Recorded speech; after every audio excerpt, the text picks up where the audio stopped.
Welcome back to the special edition of Hannity, Road to the White House. Trump on the issues. Now, the day he announced he was running for president, Donald Trump brought up the issue of immigration and said it would be a top priority. Now, listen to what Trump said he would do if elected. Believe me, folks, we're building the wall. Believe me. Believe me, we're building the wall. We're building the wall. No, we're building the wall. We have no choice. Do we have a choice? We have to. We're going to create a path where we can get them into this country legally, okay? But it has to be done legally. Otherwise, we don't have a country. They're going to be, and they're going to come back, and they're going to come back legally. We're going to end sanctuary cities really fast, I can tell you that. Sanctuary cities. You ever see anything? It's almost like a free zone. You kill people, and you're fine because you're in a sanctuary. It is so insane what's happening to our country. Joining us with reaction, former Arizona Governor Jan Brewer and Maricopa County Sheriff, Mr. Pink Underwear himself, Joe Arpaio, our favorite sheriff. Welcome, both of you. You know, if you look at all the exit polls from all the different primary states, including Arizona, it's jobs, the economy, and security. All of them are tied to immigration. And Governor, I'll start with you. What is the impact on jobs for Americans, the health care cost, the educational cost, the criminal justice cost of illegal immigrants? How big is it? Well, it's extraordinary. It costs us probably, $1 billion or more a year to educate these people that are coming across with their children. Certainly, they're taking jobs out of the economy, and then their health care under our Medicaid program, we call it Access here, and the incarceration, it's extraordinary, and we certainly can't afford it, and it's not our job. And the point of the matter, truly, Sean, is that our borders need to be secured, and we believe in the rule of law. Yeah. And Sheriff, you have an up-close and personal view of this. How many or what percentage of the people over the years has your jail been holding that are illegal immigrants? Well, just recently we did a survey. I think I talked about it before. Thanks for asking the question.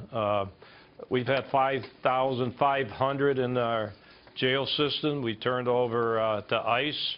And guess what? 3,000 have come back. That's a big story that nobody will talk about. When you say 3,000 come back, meaning they got out of jail, you told ICE that they had committed crimes in the U.S., that they were here illegally, and they just let them back in the United States. They didn't send them back. No, came back to the same jails that I run. Yeah, One guy that's came what I'm back saying. 24 times. Yeah, they keep coming back, but they were let out, and ICE never picked them up and sent them back. Isn't that the law? No, they were turned over to ICE to be deported, and they keep coming back. That's my point. I don't think they're crossing the border. They're let out the back door to roam the streets. Yeah. So when you talk about deportation, these are people that should be deported for serious crimes. So that's one problem domestically, but you have to crack down at the border. Mexico, I was a director in Mexico City for many years, and you have to do it over there. Get to the source, get that wall up. And I was with Donald right from the beginning when he mentioned a wall in immigration. Nobody wanted to talk about it, Sean. You know that. Now everybody's talking about it. It's a no-brainer to put that wall up. Yeah, and by the way, Republicans, if they wanted the wall up, they would have put it up. Let me ask a political question, Governor, and that is, John McCain was whining earlier this week that, his re-election campaigns are going to be reduced because Donald Trump's the nominee. I don't think that's the case. Isn't it because the people of Arizona feel that he's been part of the problem over these years? Which scenario is more realistic? Well, John McCain has served us well, I believe, for the many years that he's been in office. But there's a lot of concern out there. I think he will win re-election. He still has a lot of support. The people that oppose him are very vocal. But, Sean, I will tell you, there's nobody better that you would want in your foxhole if you have a problem. I think that John is truly an American hero.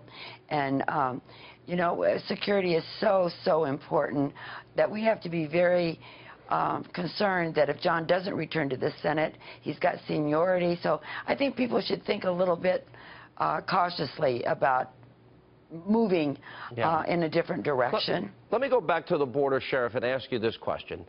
Tell people what you have seen. In other words, drugs. I've been to a drug warehouse. you know, floor to ceiling, drugs, the biggest room I've ever been in. The stench was horrible. Drugs, human trafficking. Explain all of this to me. Well, I'm glad you brought that up, because every politician that goes to the border, all they talk about is illegal immigration for their photo op when they're running for office. Nobody talks about the drugs coming into our country. They're destroying our country. Heroin. I have to, once again, commend Donald. He brought this out. We need the wall to stop the drugs from coming into our country, destroying our young people, and not just the illegal immigration problem. And we have to talk about the terrorism threat, too. So it's very important to do something at that Mexican-U.S. border.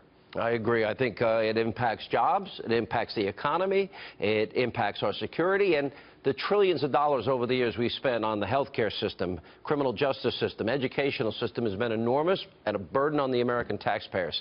Thank you both for speaking out. We appreciate it.